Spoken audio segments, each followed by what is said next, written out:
This story is titled, My Freeloading Sister Entered My Room Without My Permission and Stole the Money I Had Been Saving for My Children's Christmas.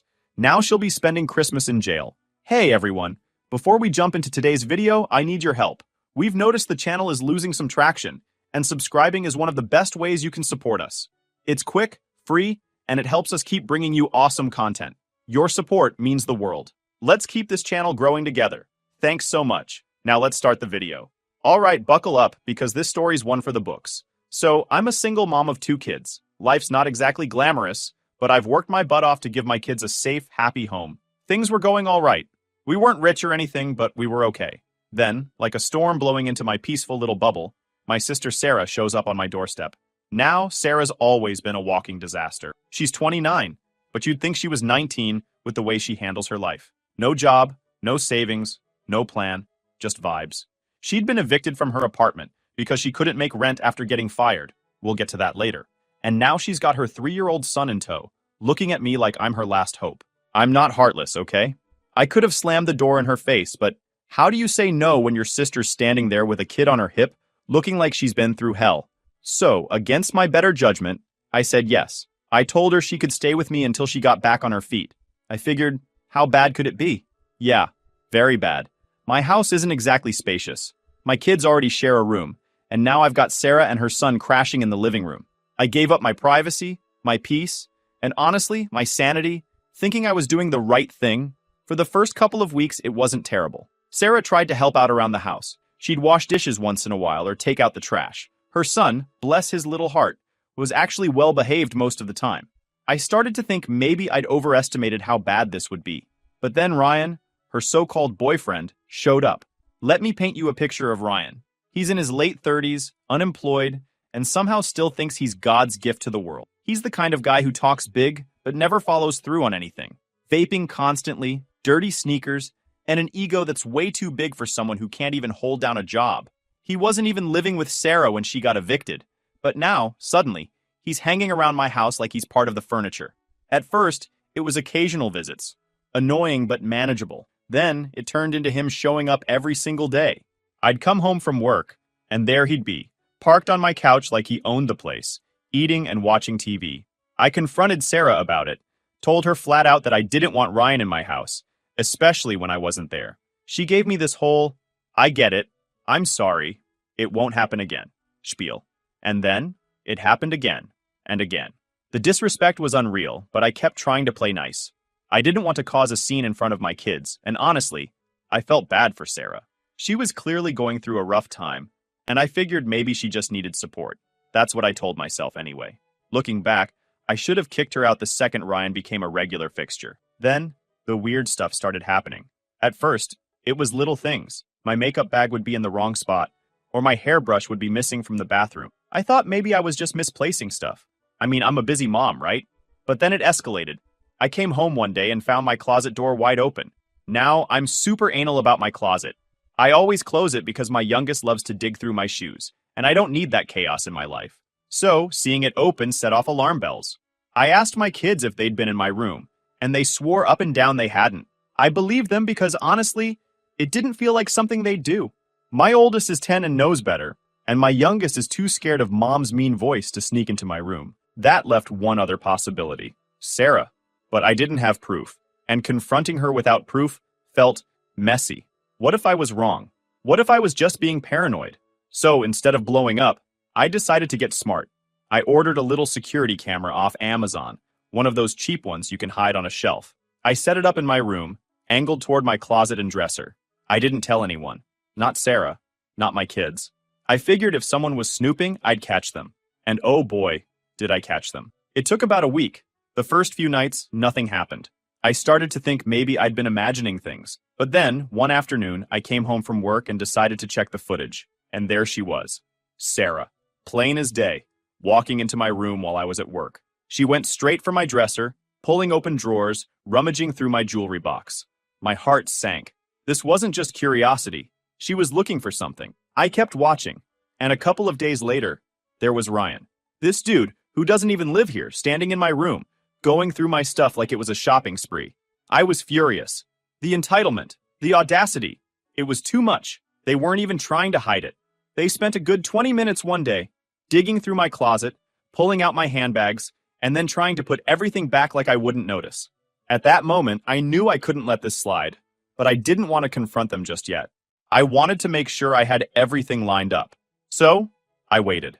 I checked the footage every day, and every day there was more. Sarah, Ryan, sometimes even together, snooping through my room while I was out busting my ass at work. It felt like a betrayal on a level I couldn't even process. Sure, I had all the proof I needed. Clear footage of Sarah and Ryan snooping through my room like they were on a treasure hunt. You'd think that would be enough to kick their asses out right then and there, but I wanted to play it smart. If I went off without a plan, Sarah would twist the situation and somehow make me the bad guy. So, I waited, stewing in my anger and trying to figure out my next move. The tipping point came a few days later. I came home from work, and my bedroom door was locked. That immediately set off alarms because I'm the only one with a key, and I never lock it unless I'm inside. My stomach dropped. I jiggled the handle, and sure enough, it was locked tight. I banged on the door, yelling, "Who's in there?" No answer. My blood was boiling at this point. I grabbed the spare key from my kitchen drawer, unlocked the door, and walked into pure chaos. My dresser drawers were open, my closet was a mess, and one of my handbags, the one I'd been using to save cash for my kids' Christmas, was missing. That bag wasn't just sitting out. It was buried under several other purses, tucked away in a corner of my closet. Whoever took it knew exactly what they were looking for. My heart sank because I knew. I knew it was Sarah and Ryan. I dropped everything and checked the footage from the camera. There it was. Sarah, bold as hell, walking into my room earlier that day with Ryan right behind her. They didn't just look around. They tore through my things like animals. And then, clear as day, Sarah pulled out the handbag, opened it, and pocketed the cash. $3,500. Gone. You don't understand how hard I'd worked to save that money. Late nights, skipped meals, and sacrificing every little treat I might have wanted for myself. All so my kids could have an amazing Christmas. And here comes Sarah, taking it like it was her money, like I owed her something. I couldn't even cry. I was too angry to cry. I called Sarah immediately, but of course she didn't pick up. I called again. Nothing. I texted her, "Where the hell are you? We need to talk now."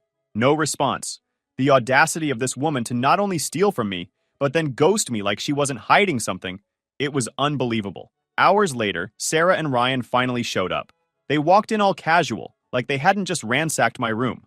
That was it for me. I stood in the living room, arms crossed, and said, "Where's my money?" Sarah stopped dead in her tracks. "What money?" she asked, feigning innocence like she didn't know exactly what I was talking about.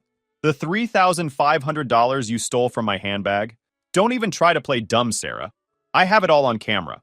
Her face turned pale, and Ryan started shifting uncomfortably. "I didn't take anything," she stammered. "You must have misplaced it." "Misplaced it? Are you kidding me?" "Cut the crap," I snapped.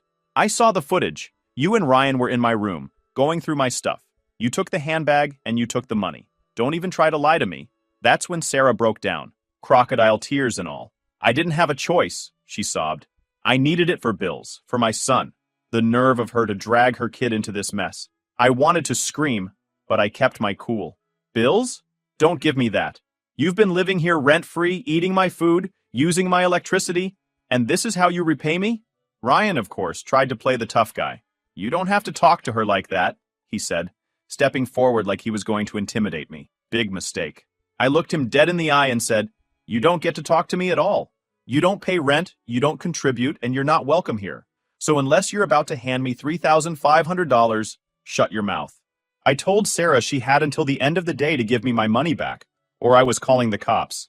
She started pleading, saying she didn't have it anymore. "What do you mean you don't have it?" I asked. That's when she admitted she and Ryan had already spent most of it, on takeout, gas, and other nonsense. My jaw hit the floor. "You're telling me you blew $3,500 in a matter of hours? Are you serious right now?" She kept crying, and Ryan just stood there like an idiot.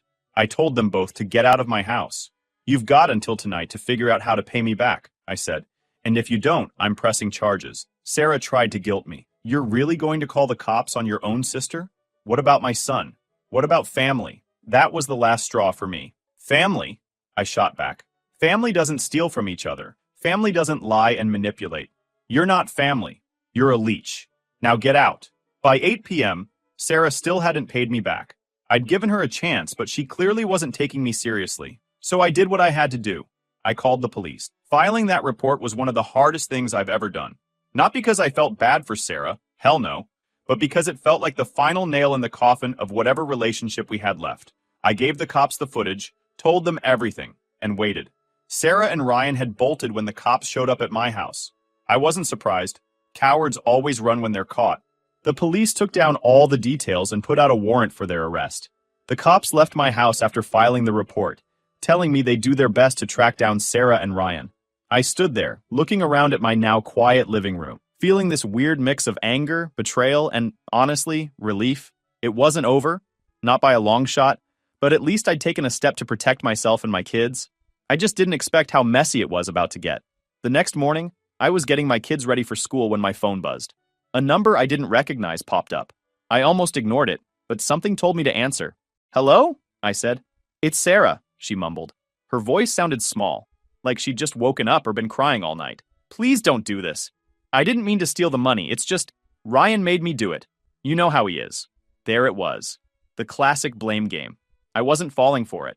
"Don't even try that, Sarah," I said. "You're a grown-ass woman. You made a choice. You went into my room, you took my money, and now you're dealing with the consequences." She started sobbing, going on about how she had no place to go, how Ryan was angry with her, and how she was worried about what would happen to her son. And okay, I'll admit, there was a tiny part of me that felt bad for her. Not for what she did, but for the fact that she'd let her life spiral so far out of control.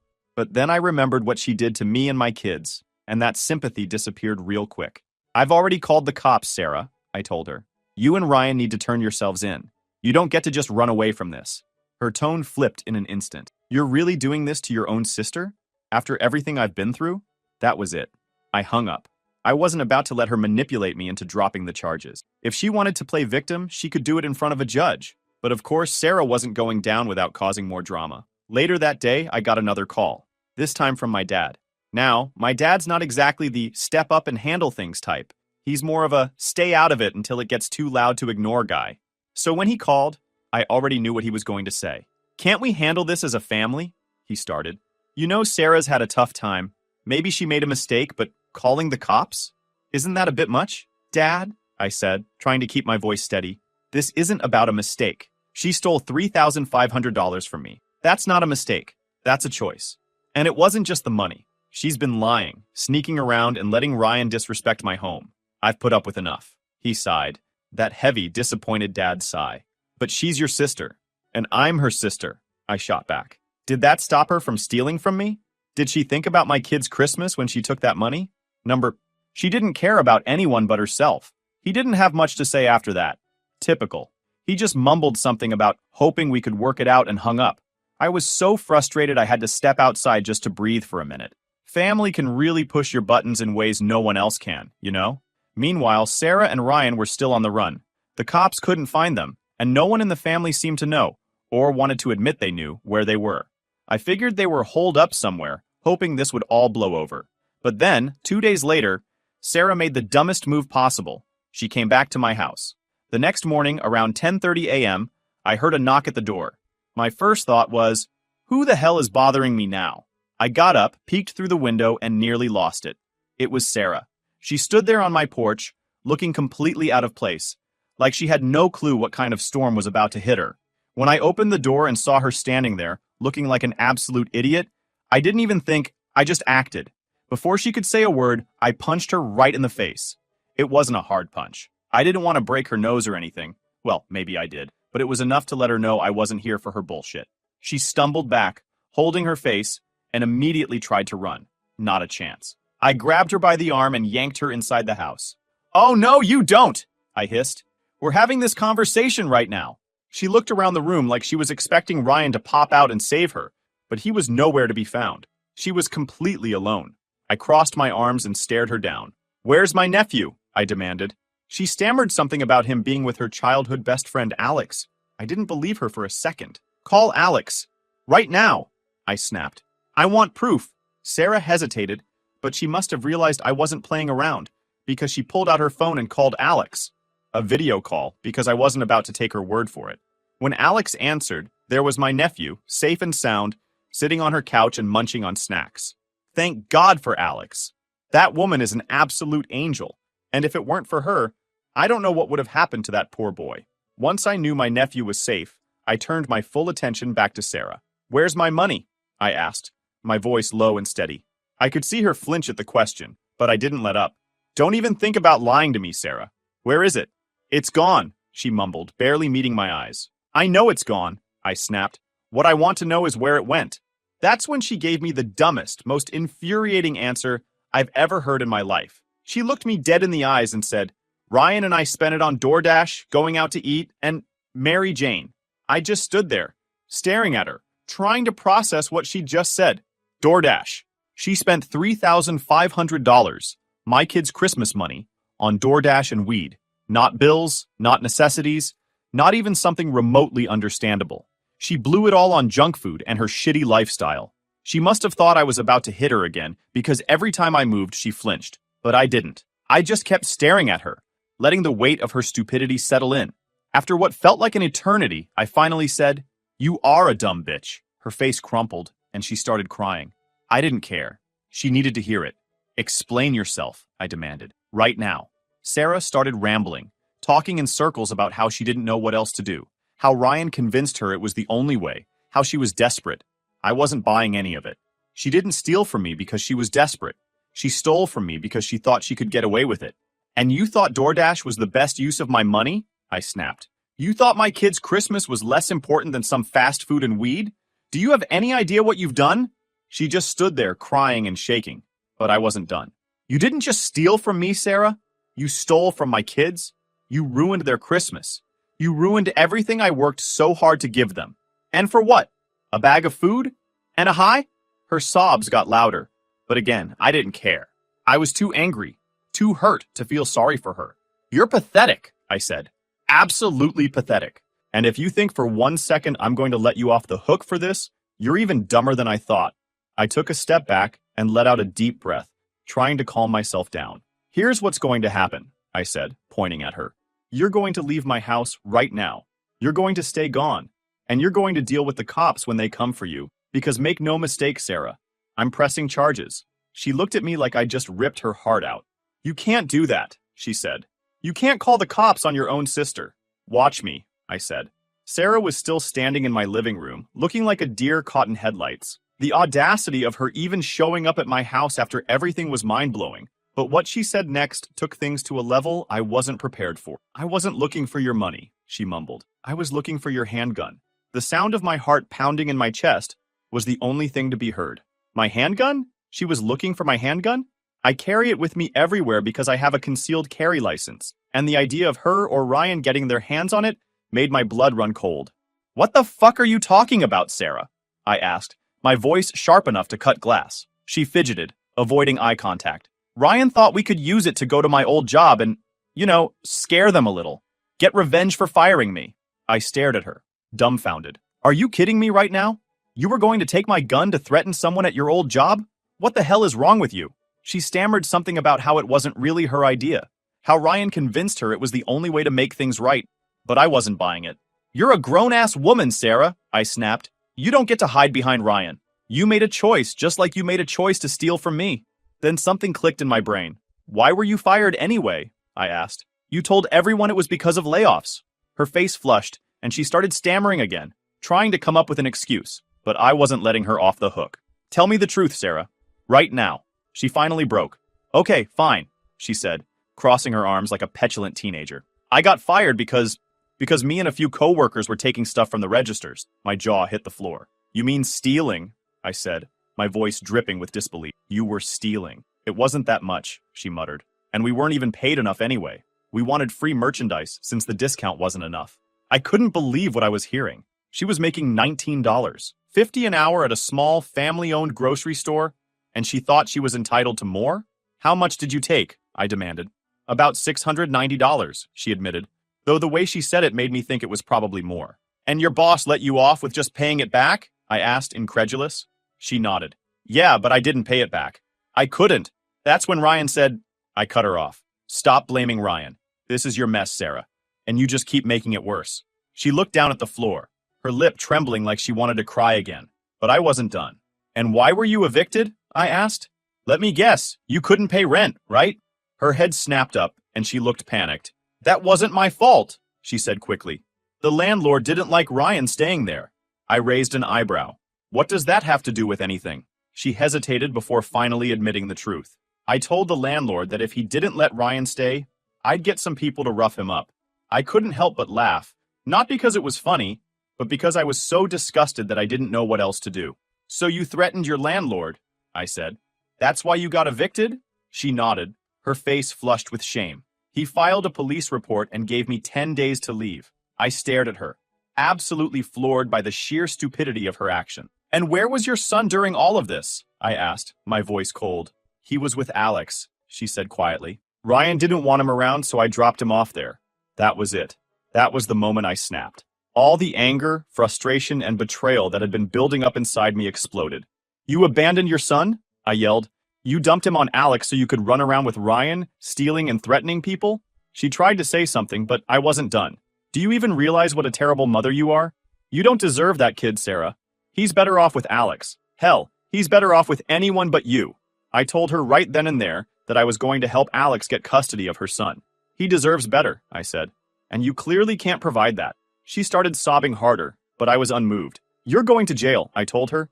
And Ryan is too. I'm done protecting you. You've brought this all on yourself. At this point, I was yelling so loud that I'm pretty sure the neighbors heard me. A few minutes later, there was a knock at the door.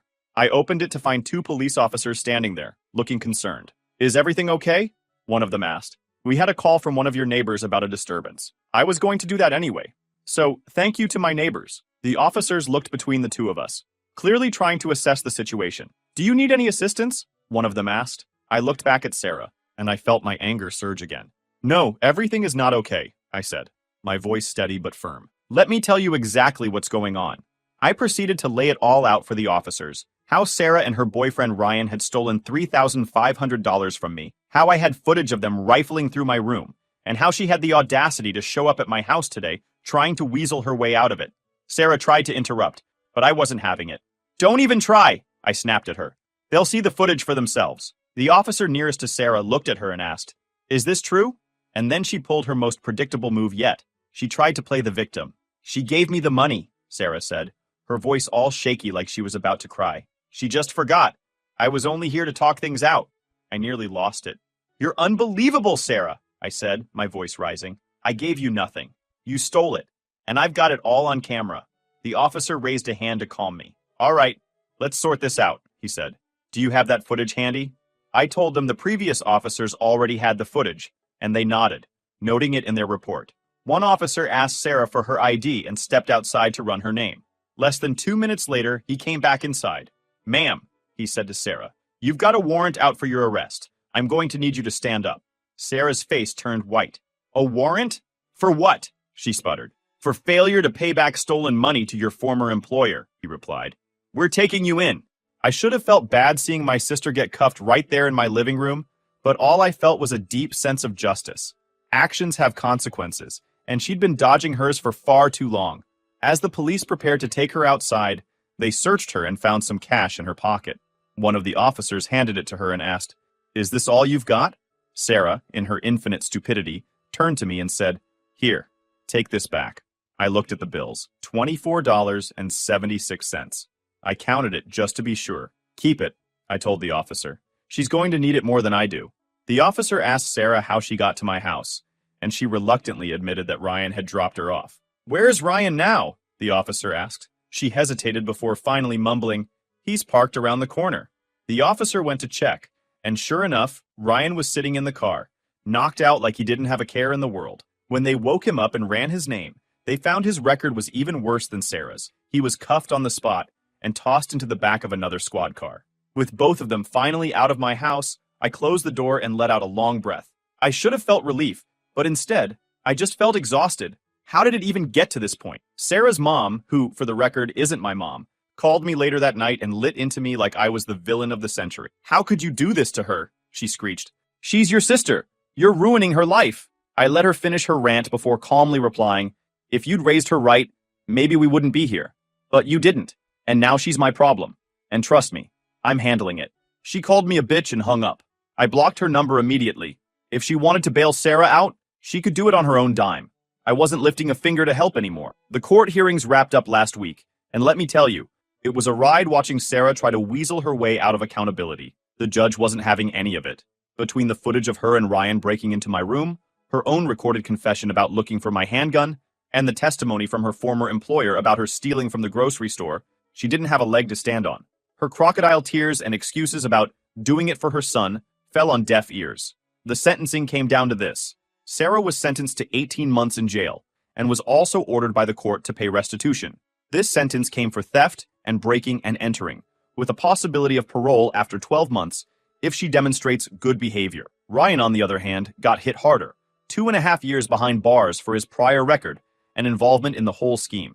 Apparently, his record had more skeletons than we knew about, including outstanding warrants for fraud and possession of stolen property. The best news out of all of this? Alex now has full custody of my nephew. The court didn't even hesitate once the truth came out about Sarah abandoning him while on the run with Ryan. Between that and the testimonies from family and the neighbors who'd seen Alex taking care of him, it was clear Alex was the best choice. For all the chaos Sarah caused, I'm glad this chapter of my life is over. She'll be spending her Christmas in jail. As for me, I might not be able to give them the kind of Christmas I'd planned. The big gifts I'd saved for were gone, and there was no getting them back. But as I sat there, I made a promise to myself. I'd do better, not just as a provider, but as their mom. So Reddit, if you're wondering if it was worth it, yes, it absolutely was. My sister tried to take everything from me, but in the end, justice won. Now I can finally focus on what really matters, my family and my future.